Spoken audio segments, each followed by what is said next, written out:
Il rentre à la maison. Après quelques mois, sa femme met au monde un garçon. Après, un deuxième. Après, un troisième. Après, un quatrième. Je déteste le whisky, je ne peux pas, c'est impossible. Bois. Je peux pas. Bois. Bon, il boit le premier verre.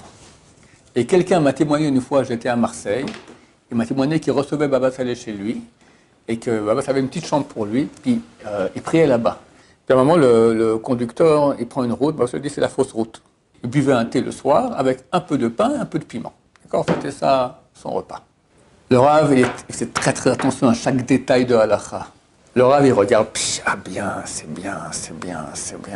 Hop, il arrive à la fin. Il dit, le nom de Dieu est tout sombre. Tous les noms de Dieu sont éclairants. Là, celui-là, tu as oublié de faire la kavana, n'est-ce pas? Il dit oui.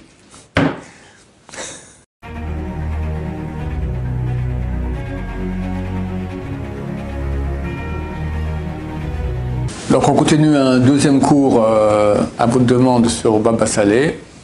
Donc peut-être un troisième, qui sait, parce qu'il y a tellement d'histoires à raconter sur lui.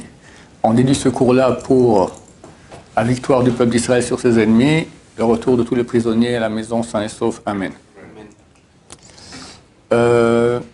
Donc Baba Saleh est très connu pour le fait qu'il servait des verres de harak, de Mehia au Maroc, harak ici en Israël.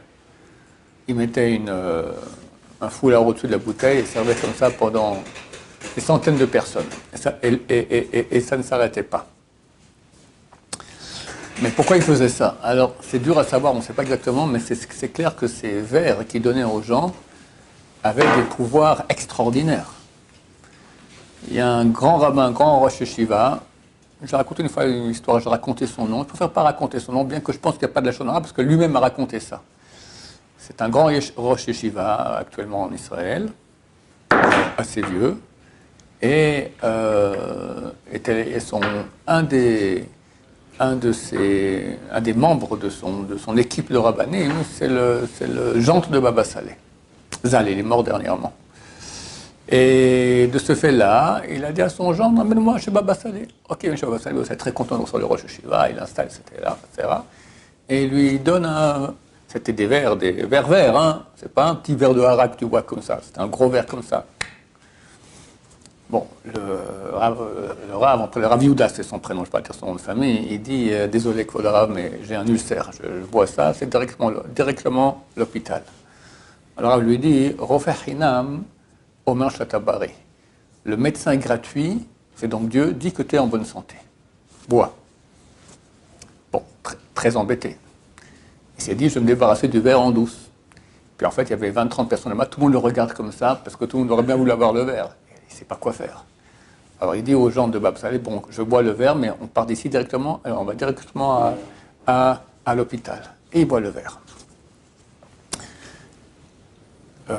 Des fois, le Rav donnait pas un verre. 5, 6, 7, 8, 9 verres. Les gens était à moitié sous chez lui, sortait de chez lui, il n'y avait plus rien. C'était phénoménal. Le Rav Yehuda sort de chez le Rav, et se sent bien. Bon, il dit, on va à Jérusalem, il habitait à Jérusalem, on va à l'hôpital directement. On va à Jérusalem, tout va très bien. Bon, ok, demain matin à l'hôpital. Il dit comme ça à sa femme avant d'aller dormir. Il se lève le matin, tout va bien. Bon, la vie continue. Et il a raconté qu'il s'est planté. Pourquoi? Parce qu'il n'a pas cru. Il n'a pas cru au verre de Baba Saleh. Il raconte l'histoire d'un ami à lui, le Rav Batzri, qui est un des grands kabbalistes ici aujourd'hui en Israël, qui lui a eu la même histoire exactement. Il vient chez Baba Saleh, il donne un grand verre comme ça, il dit, je ne peux pas, j'ai un ulcère, je souffre, c'est l'hôpital direct. Rofer Hinam, le médecin gratuit, dit que tu es en bonne santé, bois. Il a cru, il a bu, et non seulement il n'a rien eu, mais son ulcère est parti. Ça l'a guéri sur place. Et comme ça, le Rav faisait des miracles extraordinaires avec ses verres. Une histoire ici, quelqu'un à Jérusalem, il avait 3 filles. Chez les Marocains, avoir que des filles et pas de garçons, c'est presque une malédiction. D'accord? Alors, il se plaignait. Quelqu'un lui dit, bah écoute, tu as une voiture, viens, on va chez Baba Saleh, tu vas prendre une bénédiction chez lui. Bon, ils partent les deux. Ils viennent chez Baba Saleh. Ça, c'est le petit-fils de Baba Saleh qui me racontait l'histoire. Et il est dans le quartier ici. Et Baba Saleh demande en arabe, qu'est-ce qu'il a, lui? Il vient de Yerushalayim. C'est quoi son problème? Il a que des filles, il demande des garçons. Hein? Tiens, tu bois un verre. Ok, il boit. Après quelques minutes, le Rav dit, qu'est-ce qu'il a lui? Il vient Yerushalayim. C'est quoi son problème? Il a que des filles et des garçons. Et des garçons? Tiens, prends un deuxième. Comme ça. 5 verres. Au 5e verre, le type qui est avec lui dit, oh, c'est toi le conducteur, je vais rentrer sain et sauf à Jérusalem, tu es complètement rond là, ça va mal. Arrête. Il n'a pas bu le verre. Il rentre à la maison. Après quelques mois, sa femme met au monde un garçon. Après un deuxième. Après un troisième. Après un quatrième. 5e, elle tombe enceinte. Fausse couche. Rien que des verres comme ça. J'ai un gendre qui, son grand-père était très proche de Baba Salé. Sur les photos de l'époque, on le voit comme ça, tout jeune, le grand-père. Il a raconté qu'une fois, il était voir Baba Salé, il n'habitait pas trop loin, Kiryat Malachi, c'est une demi-heure de route de Netivot. Et il y avait Baba Salé, lui, le Shamash, donc l'intendant de Baba Salé, c'était les 3 personnes. Arrivent 2 Américains et amènent avec eux 6 bouteilles de Chivas Regal, whisky. Baba Salé, il a dit, il y a 6 bouteilles, on est 5, on finit tout. Il verse. Il appelle le Rav Mor Yosef, le grand-père de mon gendre. Il verse un verre entier comme ça de whisky et dit bois. Je déteste le whisky, je ne peux pas, c'est impossible. Bois. Je ne peux pas, bois. Bon, il boit le premier verre. Hein? Le premier.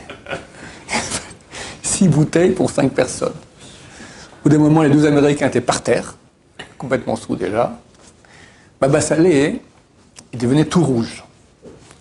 Alors, dans 2 versions, et je crois que les 2 sont vraies, ou bien il faisait comme ça, et tout partait, ou il se mettait comme ça 1 ou 2 minutes, et se relevait, il n'y avait plus rien. Son gendre lui a demandé, mais qu'est-ce que vous faites? Il dit, je pense à Dieu, et je suis pris d'une terreur tellement grande que toute mon ivresse, elle part. C'est écrit dans le Talmud que quand quelqu'un est pris de terreur, l'ivresse part. D'accord? Quelqu'un, il se souffle, on nous dit maintenant, il y a des terroristes ici, sous ou pas, il devient très, il va se réveiller et tout, il sera super performant. Baba Salé, rien qui pensait à Dieu, était pris de terreur et tout, le whisky, c'était des quantités phénoménales. Alors, je ne sais pas ce que c'est. Mais on voit que ça faisait des choses extraordinaires. Alors, regarde l'histoire ici, maintenant, c'est encore pire. Donc là, les 2 Américains étaient par terre, d'accord. Le Shamash de Baba Salé, il a complètement trégué, et le Rav Mor Yosef, lui, il essaie de tenir le groupe. Alors, il lui verse un 2e verre. Il dit, bois. Non, je peux pas. Bois, je peux pas. À la fin, Baba Salé a dit à son intendant, tu lui verses le verre dans le dos. Et il a versé tout le whisky dans son dos. Pourquoi? Je ne sais pas, mais c'est clair qu'il y a des choses très profondes là-dedans. On voit qu'ils faisaient des miracles extraordinaires. Et ils l'ont mis dans le coffre de la voiture, et on l'a ramené chez lui. Il raconte que il était complètement inconscient. Lorsqu'ils ont ouvert le coffre de la voiture après une demi-heure de route, il était en pleine forme. D'accord? Un verre comme ça de whisky, que nous, on va à l'hôpital pour un truc pareil. Enfin, moi, personnellement. D'accord? Très belle histoire que je racontais dernièrement dans le cours du Mesat Yesharim. Un jour, il était malade, Baba Salé, et sa famille lui fait pression pour aller à l'hôpital. Il ne sert à rien, ils ne vont rien trouver. Bon, après 2-3 jours, toujours malade, et la femme fait pression, mais ok, si vous voulez, on va y aller même. Je vous dis, ils vont absolument rien trouver. Donc on l'amène à l'hôpital à Beersheba, on lui fait toutes les vérifications, tout ça, il ne trouve absolument rien. Et il est dans son lit comme ça, il y a son chamash qui est là-bas, et Baba Salé buvait du thé à la marocaine. Je crois qu'il y avait 5 ou 7 cuillères de sucre dans le thé. Très, très, très sucré.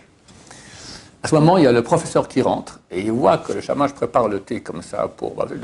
voilà, c'est ça, par exemple, cherchez midi à 14h, c'est le sucre. Vous buvez du poison, c'est pour ça que vous êtes malade. Pas du tout. Moi, j'ai rien du sucre. C'est vous qui avez du sucre. Moi, du sucre. Tous les matins, je vérifie mon taux de sang, j'ai sucre 0. Exactement comme il faut bien, il n'y a aucun problème. Vérifiez, vous verrez. Alors le médecin dit, ok, on vérifie vous, on vérifie moi. Ok, on vérifie les deux.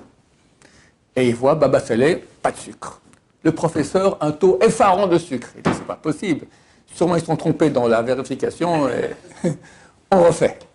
Ils refont, et ils vérifient très bien, et ils voient que lui a du sucre, et Baba Salé n'a rien de sucre. C'est pas possible. Il est complètement en déprime profonde. Baba Salé lui dit, maintenant tu vas boire de mon thé.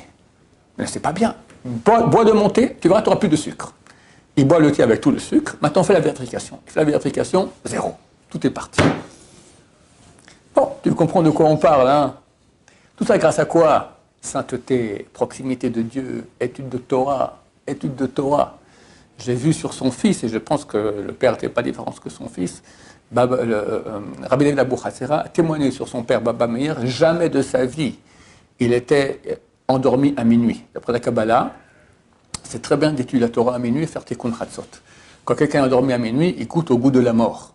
S'il est réveillé, et il fait Birkot HaShachar, Tikkun Chatzot, étude Torah pendant 1 heure, il ne goûte pas au goût de la mort. C'est comme s'il a fait une sieste en pleine journée. Sinon, on goûte au goût de la mort. Il dit jamais, mon père Baba Meir, c'est arrivé qu'il dormait à minuit.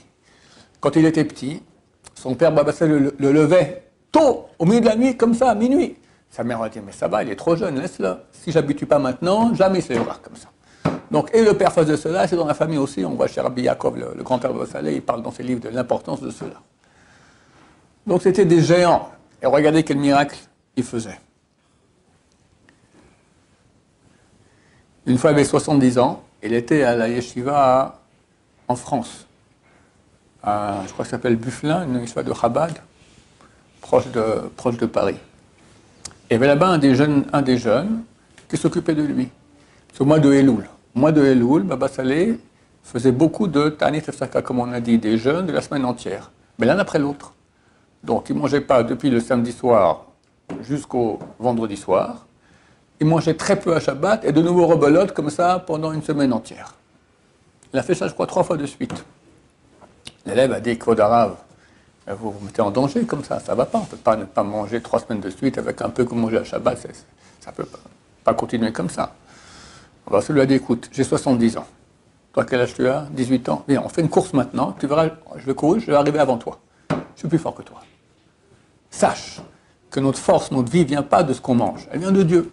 Donc quand tu te sanctifies, tu reçois beaucoup plus de sainteté.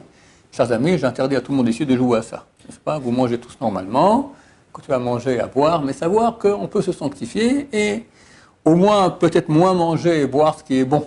D'accord? Se priver des choses. Commencez par ça, comme conseille le Ramchal dans son livre Messiat Yesharim.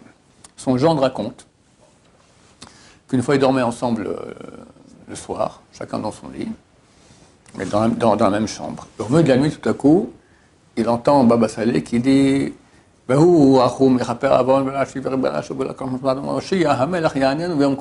versets qu'on dit avant Arvit. Avec le nom de Dieu. Il se met à prier Arvit. Mais il dit, mais on a déjà prié ce soir. Mais c'est un problème. Bon, il n'a pas osé le réveiller, enfin, il était couché. Quelqu'un qui prie 2 fois Arvit, c'est toutes les bénédictions qui se font. Tu as déjà prié, tu fais une 2e fois. C'est chaque bénédiction en vain, d'accord? C'est le 3e des 10 commandements, c'est très grave. Le lendemain matin, il a demandé à Baba Saleh d'Arabe, je ne sais pas, mais cette muse a fait tout Arvit avec le nom de Dieu, etc. Oui, dans le ciel, ils m'ont demandé d'être chez Artibourg. Chez Artibourg, le ministre officiant, comme ici, il y a quelqu'un qui va faire Arvit, dans le ciel, on m'a demandé, alors il a dû tout refaire. Couché. Et quelqu'un m'a témoigné une fois, j'étais à Marseille, il m'a témoigné qu'il recevait Baba Saleh chez lui, et que Baba Saleh avait une petite chambre pour lui, puis il priait là-bas. On entendait un vacarme énorme. On entendait les gens qui répondaient Kaddish, on répondait Baruchou, d'accord. Lui, tout seul dans la chambre là-bas.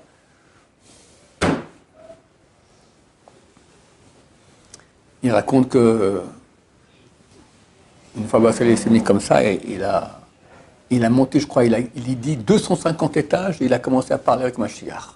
Il parle avec Mashiach. Ah, c'était des choses extraordinaires, phénoménales. Un rave que j'ai connu qui s'appelait le rave Ovadia. Son fils habite toujours à Beit Vagan. C'est le responsable de la communauté de Ismach Lev. Son père, Rabbi David Ovadia. Et il était proche de Baba Saleh. Ils étaient en France. Et Baba Saleh a voulu rentrer au Maroc. Alors ils sont partis en voiture, 3 personnes. Le conducteur, Rabbi David Ovadia, Baba Saleh en voiture, passé par l'Espagne, arrivé comme ça au Maroc. Ils arrivent en Espagne le soir. D'abord, Baba Saleh, durant toute la route, il était comme ça dans son livre. Puis à un moment, le conducteur, il prend une route, Baba Saleh dit c'est la fausse route. Il dit non, c'est bon, là, il n'y avait pas encore Waze à l'époque, mais c'est bon, c'est sur la carte, c'est tout ça. Bon, non, je te dis que tu es dans la fausse route. Vous arrivez, barrage. Barrage, effectivement, il y a eu des travaux, là, il faut prendre une autre route. Et le rave, il est dans son livre, comme ça. Bon, le soir, ils arrivent quelque part, et les deux, le conducteur Rav Ovadia, ils sortent faire un tour comme ça, visiter un peu, tourisme en Espagne, d'accord. Alors, ça leur dit, si vous voyez du piment, amenez-moi du piment. Le Rav Ovadia, il mangeait un thé, il buvait un thé le soir, avec un peu de pain et un peu de piment. D'accord, c'était ça, son repas. Bon, les deux font un tour dans la ville, ils vont boire un café, après ils reviennent à la voiture, tout ça. Alors de trouver le piment, non, non, on n'a pas trouvé. Mais vous êtes aveugle. Vous êtes parti dans un café. Derrière le comptoir, là, il y a la caisse, là-bas, sur le mur, il y a un collier de piment comme ça, suspendu. Ils vont là-bas, ils voient effectivement, le Rav à distance, ils voyaient où il y avait le piment, d'accord. Ils ont acheté le piment. Le Rav, il fait très très attention à chaque détail de halakha. Par exemple, c'est une erreur commune que vous verrez dans toute votre vie. Quand on fait le Kaddish, on dit Hit Gadal, Hit Kadash, Sheme Rabba. Maintenant, dans les mots Hit Kadash, Sheme, le mot Hit Kadash finit par un shin, et le mot Sheme commence par un shin. Alors, beaucoup font la liaison. Ils disent Hit Gadal, Hit Kadash, Sheme Rabba. En fait, ils ont dit un seul shin. Dans la Kabbalah, pour ces deux shins, il y a beaucoup de pensées kabbalistiques à avoir. C'est super important qu'il y ait le premier shin et le deuxième. Et hélas, beaucoup de gens ne font pas attention à cela. Une fois, un type, il a commencé, il a fait le ministre officiant chez Baba Saleh, il a commencé comme ça, prenez quelqu'un d'autre. Sur place, foutu dehors. D'accord. En passant, faites aussi attention, parce que c'est yit, pas it, mais yit. Après, c'est pas kadal, mais gadal.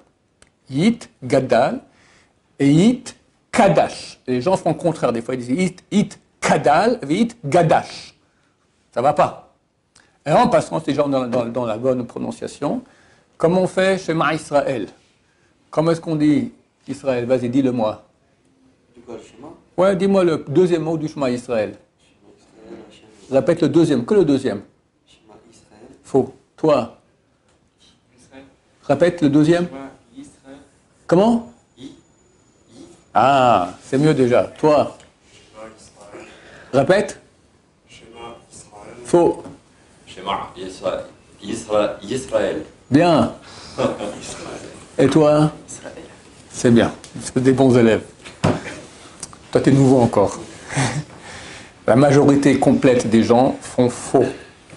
Parce qu'ils le disent en français. En français, il y a un I-S-R-A-E-L. Alors on dit Israël, mais c'est pas en hébreu. Le I, ça c'est Aleph Yud. Or, c'est pas Aleph Yud, c'est Yud. Yud, c'est Y. Donc c'est Shema Yisraël. Et Israël, c'est faux. Et comme ça, on pourrait faire très longtemps, mais ce n'est pas le sujet, on revient sur Baba Saleh. Très souvent, il demandait à acheter des nouvelles paires de tefilines. Il avait toujours des doutes que peut-être on peut faire mieux, etc. Une fois, il demandait à son gendre, amène-moi des parchemins de tefilines que je puisse voir maintenant de... Je crois qu'il voulait aussi avec les kabbanot, avec les intentions kabbalistiques. Son grand-père, Rabbi Yaakov Abu Hatzera, il avait demandé à un sofer, un très très grand scribe, de lui faire une paire de tefilines parchemin. Maintenant, on peut avoir une tefiline qui a l'air complètement cachère et qui peut être complètement pas soule. Chaque fois que le sofer, le scribe, écrit le nom de Dieu, il doit dire « j'écris maintenant le nom de Dieu pour la sainteté du nom de Dieu ». Il doit faire comme ça. S'il a oublié, le tefiline a l'air cachère, on ne peut pas déceler cela, et il est complètement pas cachère.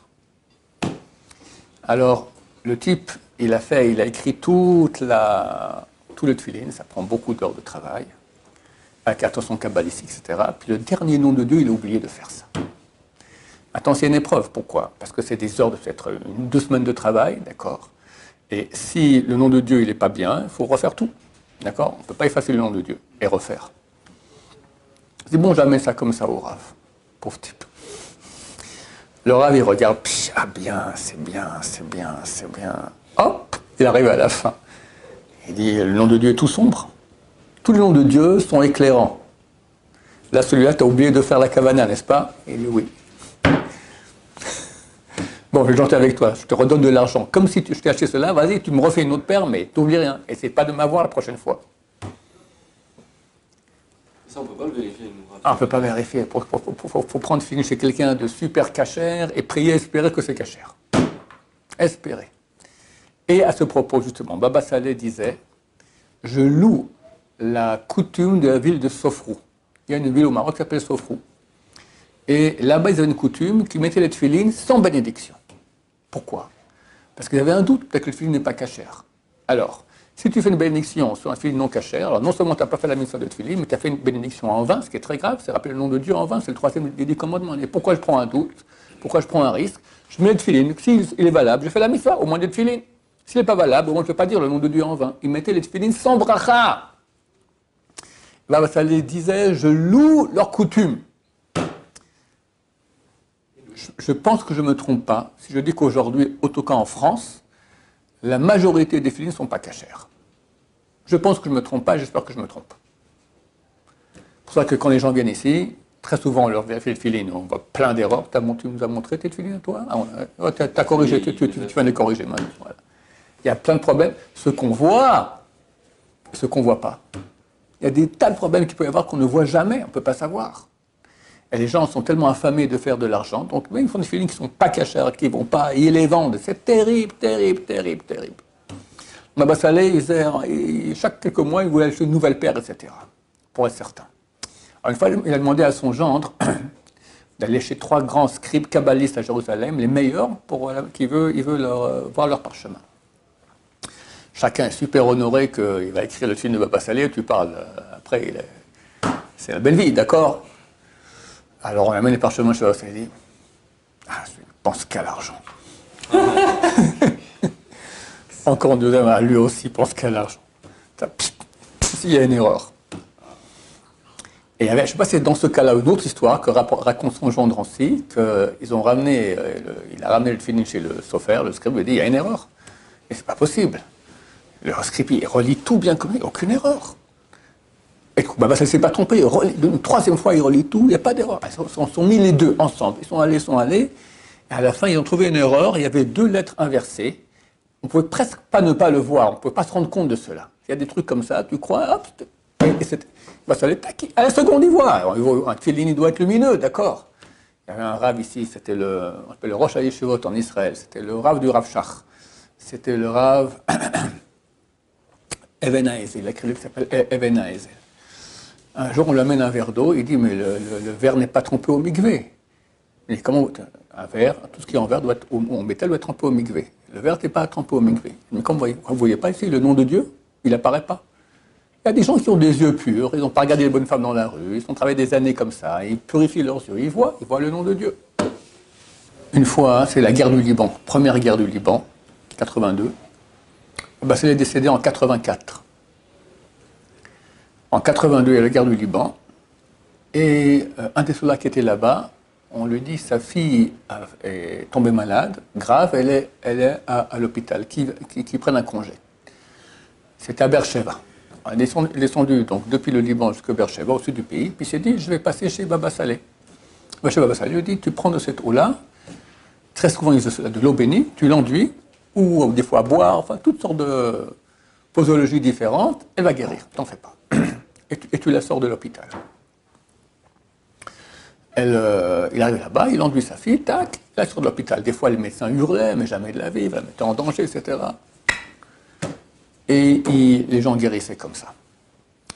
Il revient à la base, et son officier lui dit, alors ça va, ta fille est guérie, tout ça. Ouais, bon, je vais chez Baba Saleh, il donne un peu d'eau, j'enduis, et voilà, je sortais, elle a guéri. Tu crois ces bêtises-là? Ce vieux pépé comme ça, il se met à parler de Baba Saleh de façon extrêmement non respectueuse, je ne veux pas dire, même en exemple, d'accord? Il descend sur Baba Saleh, il en fait de la chair à pâté. Le lendemain matin, le soldat, on m'a dit qu'il s'appelait Yosef. Yosef! Yosef! Il est où, Yosef? Son officier, il est où? Il est où? Je dois aller voir ton rave. Qu'est-ce qui se passe? Ben, il est venu cette nuit en rêve, il m'est tombé dessus, il m'a engueulé comme du poisson pourri, je dois aller demander pardon. Donne-moi son adresse. L'officier, il arrive là-bas, il repart depuis tout, il arrive à Beersheba, il rentre là-bas et il y avait 100 personnes qui attendaient, il y avait des queues énormes. Bon, il s'assied. La porte s'ouvre de chez Baba Saleh, sort l'intendant, lui dit, Baba Saleh, c'est bon, il t'excuse, mais plus jamais tu fais une chose pareille. Tu pars maintenant, il ne veut même pas te recevoir. Baba Saleh a vu depuis sa chambre que c'était arrivé, tac, et comme ça. En 84, Pessah 84, le fils de Baba Saleh est décédé, Baba Meir, alors que Baba Saleh était encore... Non, c'était en 83. En 83, Pessah 83, Baba Meir est décédé à Pessah, alors qu'il avait 60 ans. Et son père est décédé l'année d'après, le mois de février, le 4 Shvat, alors qu'il avait 94 ans. Et Baba Saleh était très triste que son fils soit décédé. C'est pas normal, c'est pas le fils qui doit mourir avant son père. Mais en fait, Baba Saleh, il habitait environ à 3/4 d'heure à Netivot, qui était en fait 3/4 d'heure de route de Ashdod, où habitait Baba Meir. Et m'a-t-il qu'il le prenait en voiture, très souvent.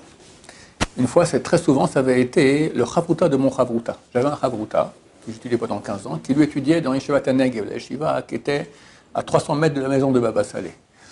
Et à Netivot, à l'époque, personne n'avait de voiture, c'est très très rare. Et ce chavruta, de mon chavruta, avait une voiture. Très souvent, Baba Saleh lui demandait, tiens, tu me prends là, tu me prends là, tu me prends là. Puis un jour, il revient, le chavruta, et dit à mon chavruta, quoi, psh.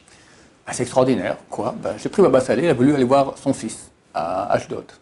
On était en bas de chez lui, il m'a dit, Baba Saleh, va dire à mon fils que je suis là. Et Baba Saleh s'est mis à la place du conducteur. Le fils est entré, s'est mis à côté du conducteur, ils se sont fait la bise, et moi je me suis mis derrière. Pendant une demi-heure, ils n'ont pas dit un mot. De temps en temps, un petit grognement, après ils ont fait la bise, hop, Baba Meir est reparti chez lui, Baba Saleh, on est reparti. Donc j'ai vu qu'ils communiquent par pensée. Ça m'a fait une autre histoire que je vais raconter après, mais je reviens maintenant sur la mort de Baba Meir. Une fois, le conducteur, c'est un autre qui les prenait en voiture longtemps, et il a vu qu'ils sont restés beaucoup plus longtemps ensemble. Alors, je ne sais pas si c'était en discussion silencieuse ou chez la maison. Ils sont restés très très longtemps, ils ont discuté. Et je crois que le conducteur a demandé à Baba Saleh, ou il a su en tout cas, quel était le sujet de la discussion. C'était beaucoup plus long que d'habitude. Alors Baba Saleh lui a dit, on s'est bagarré les deux, on s'est disputé. On a vu qu'il y a un très grand décret de mort de milliers de juifs. Il a dit 50 000 juifs, il avait dit.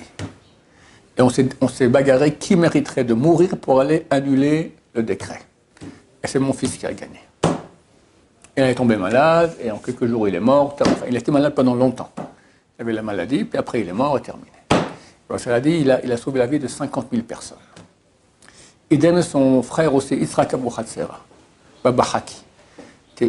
Baba Haki a dit à sa femme, je sais qu'il y a un décret sur Israël, et je sais que je suis censé partir pour annuler ce décret. Si pendant 40 jours dès maintenant je reste vivant, c'est bon, ça passera. Le 40e jour, il est parti voir Baba Saleh.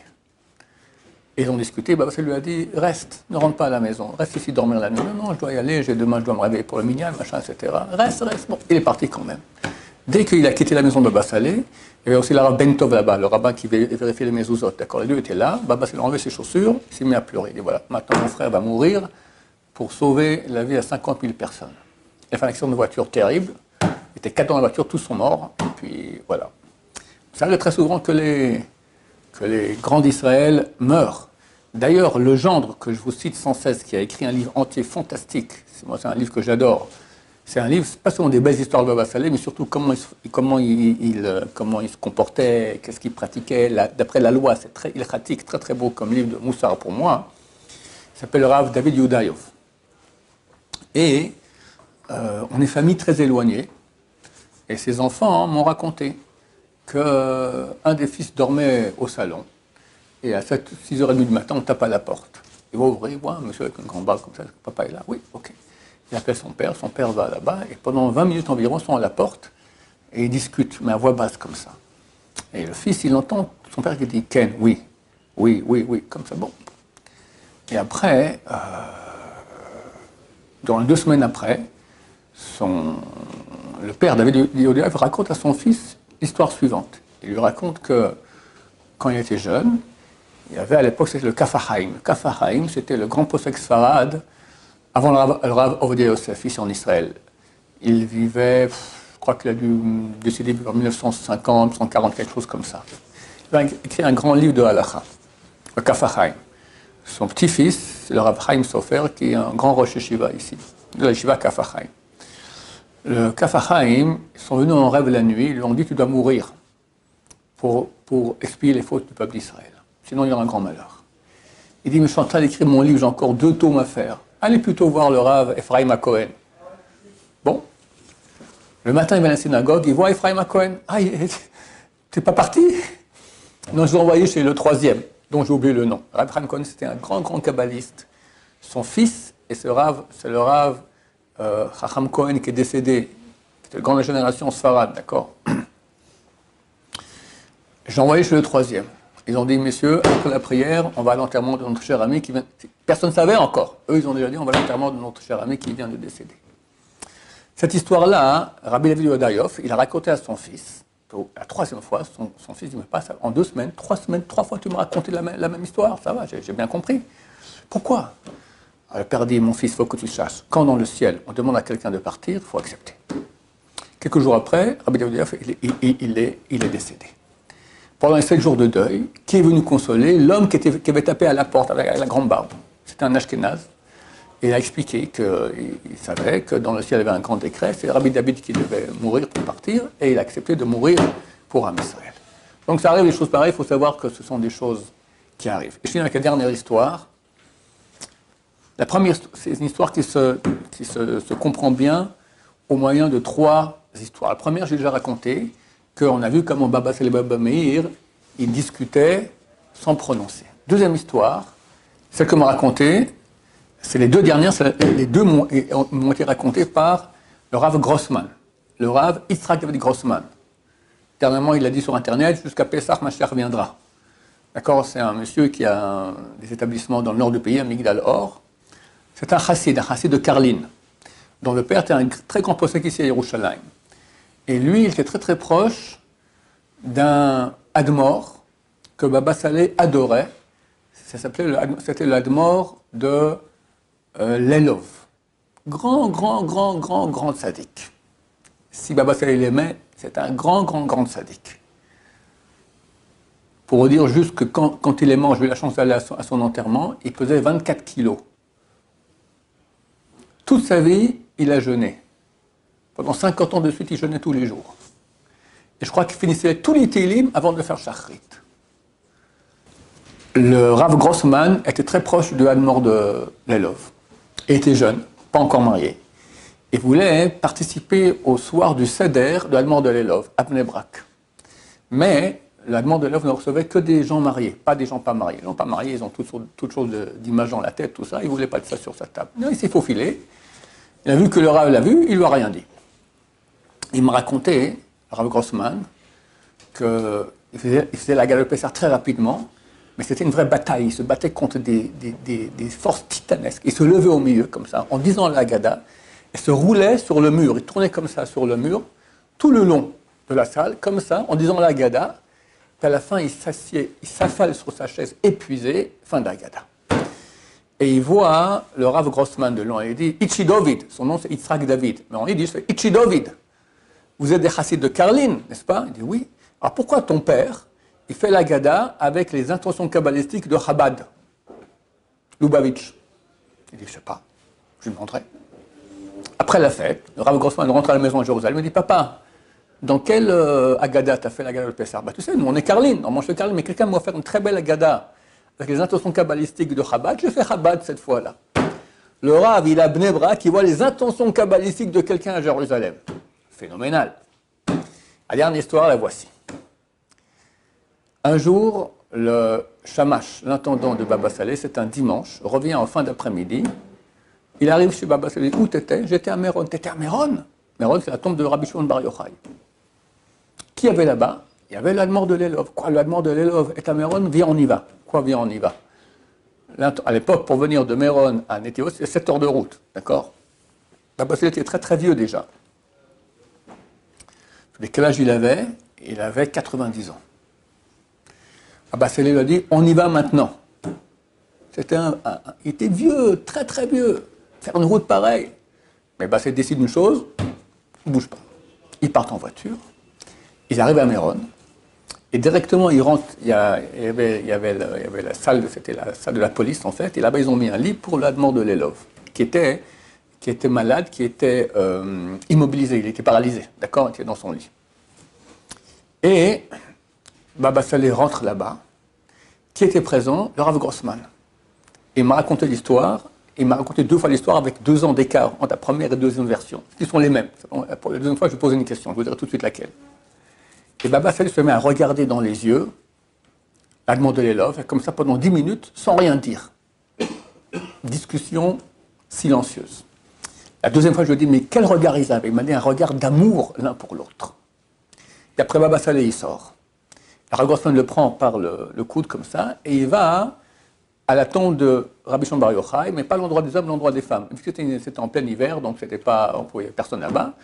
Et il arrive à 1 mètre de la tombe de Rabbi Shimon Bar Yochai, on lui met une chaise, il prend sa canne, main gauche, main droite, comme ça, pendant une demi-heure. Il n'a même pas touché la tombe de Rabbi Shimon Bar Yochai. Rav Grossman qui attend à côté de lui. Baba Saleh se lève, il reprend comme ça, le Rav Grossman, et là sort l'intendant de Admor de Lelov. Les 2 parlent yiddish. Alors le Rav Grossman demande à l'intendant, Vazox Direbe, qu'est-ce qu'il a dit le Admor? Alors il a dit que Baba Saleh, le Rav de Lelov a dit, Baba Saleh et moi, on s'est concerté avec Rabbi Shimon Bar Yochai, que ce que nos ennemis veulent nous faire, qu'ils se fassent à eux-mêmes. Et quelques jours après a commencé la guerre Irak-Iran. C'était en 1980, moi j'étais à l'armée à l'époque. Il y a eu 1 million de morts. L'Irak et l'Iran, c'était 2 superpuissances énormes contre Israël. Ils ont fait la guerre entre eux, Baruch Hashem. Et maintenant, bon, on a encore l'Iran, ça se passera pour eux aussi la même chose, Bezrat Hashem. 2 hommes, Améron, qui se regardent et qui décident comme ça, et regardez qu'est-ce que ça a fait, extraordinaire. Que son mérite nous protège, que comme il a fait une décision pareille, c'est marqué que les tzadikim dans leur mort sont plus grands que leur vie. C'est une décision que tous nos ennemis disparaissent. Mashiach Ben Berachamim, combien il pleurait pour Mashiach, combien il pleurait pour voir Mashiach. Et nous, on va le voir Bezrat Hashem. Baruch Adonai, l'Olam, Amen va Amen.